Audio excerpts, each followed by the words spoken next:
যদি আমরা স্বৈরতান্ত্রিক ব্যবস্থার পুনরুত্থান না চাই, তাহলে পরে আমাদেরকে ভালো রাজনৈতিক চর্চা, ভালো আদর্শিক রাজনীতির স্থাপন এবং লালন করতে হবে। এই গণতান্ত্রিক সংস্কৃতি চর্চার মধ্য দিয়ে আমরা এমন একটা স্তরে একদিন উন্নীত হব ইনশাআল্লাহ, যে বাংলাদেশে আর কোনোদিনই ফ্যাসিবাদ এবং স্বৈরতন্ত্রের ঢালাইয়ে দৃঢ়তা, নির্মাণে নিশ্চয়তা। প্রিমিয়ার সিমেন্ট, ঢালাইয়ের রাজা। এই আবহাওয়া উপযোগীও নয় এবং জনবান্ধবও অনেক ক্ষেত্রে নয়, অনেক ক্ষেত্রে জনদুর্ভোগ সৃষ্টি করে থাকতো। যেহেতু আমরা একটা পরিবর্তনের মধ্য দিয়ে যাচ্ছি এবং রাজনৈতিক সংস্কৃতির ভালো সংস্কৃতির প্রবর্তনের চেষ্টায় লিপ্ত, সেই জন্য আমরা সর্বক্ষেত্রে আমরা রাজনৈতিক সংস্কৃতির ইতিবাচক এবং জনবান্ধব সংস্কৃতির প্রবর্তন করতে চাই।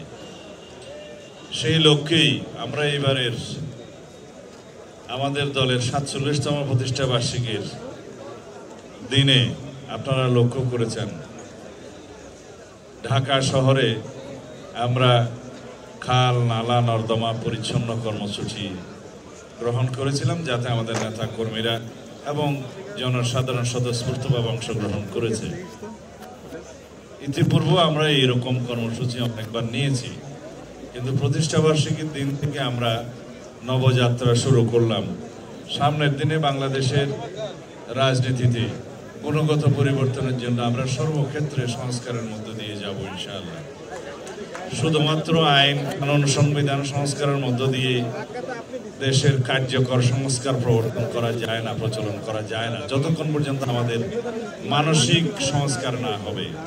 যারা আমরা রাজনীতি করি এবং যারা দেশের জনগণ রাজনীতির সাথে সম্পৃক্ত অথবা সম্পৃক্ত নয়, সকলে মিলে যদি আমরা আমাদের মনের সংস্কার করি, মানসিক সংস্কার করি, মনের গণতান্ত্রিক সংস্কারের সাথে আমরা যাতে মিল রেখে আমাদের জীবনযাত্রায় আমাদের সংস্কার আনতে পারি সব ক্ষেত্রেই, তাহলে পরে আমরা এই গণতান্ত্রিক সংস্কৃতির প্রবর্তন করতে পারবো, সহনশীলতার সংস্কৃতির প্রবর্তন করতে পারবো।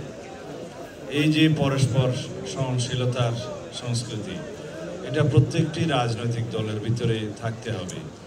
এখন যেমন আমরা দেখতে পাচ্ছি ২৪-এর গণঅভ্যুত্থান পরবর্তী পরিস্থিতিতে, পরিবর্তিত সময়ে অনেক বেশি জনপ্রত্যাশা, জন আকাঙ্ক্ষা, অনেক বেশি প্রত্যাশা এবং আকাঙ্ক্ষা ছিল।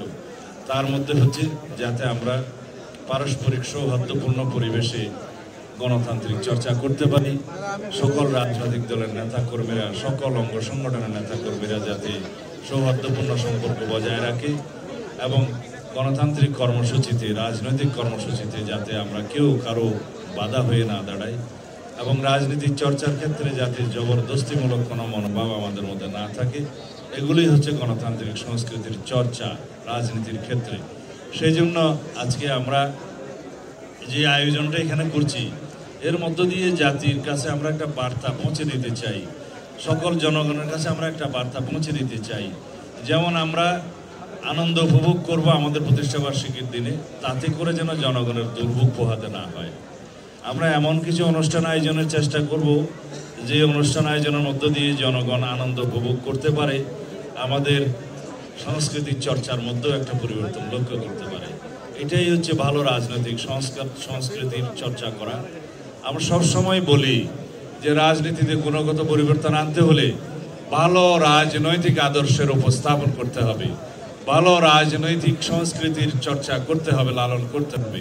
তার মধ্য দিয়ে অতীতের ফেসিবাদী রাজনৈতিক অপসংস্কৃতি বিলুপ্ত হবে, অতীতের সমস্ত আদর্শ, অতীতের সমস্ত ফেসিস্ট ভিত্তিক যে সমস্ত রাজনৈতিক চর্চা হয়েছে সেটা বিলুপ্ত হবে। যদি আমরা ফেসিবাদের পুনরুত্থান না চাই, যদি আমরা স্বৈরতান্ত্রিক ব্যবস্থার পুনরুত্থান না চাই, তাহলে পরে আমাদেরকে ভালো রাজনৈতিক চর্চা, ভালো আদর্শিক রাজনীতির স্থাপন এবং লালন করতে হবে। এই গণতান্ত্রিক সংস্কৃতি চর্চার মধ্য দিয়ে আমরা এমন একটা স্তরে একদিন উন্নীত হব ইনশাআল্লাহ, যে বাংলাদেশে আর কোনোদিনই ফেসিবাদ এবং স্বৈরতন্ত্রের উৎপত্তি হওয়ার কোনো সুযোগ থাকবে না।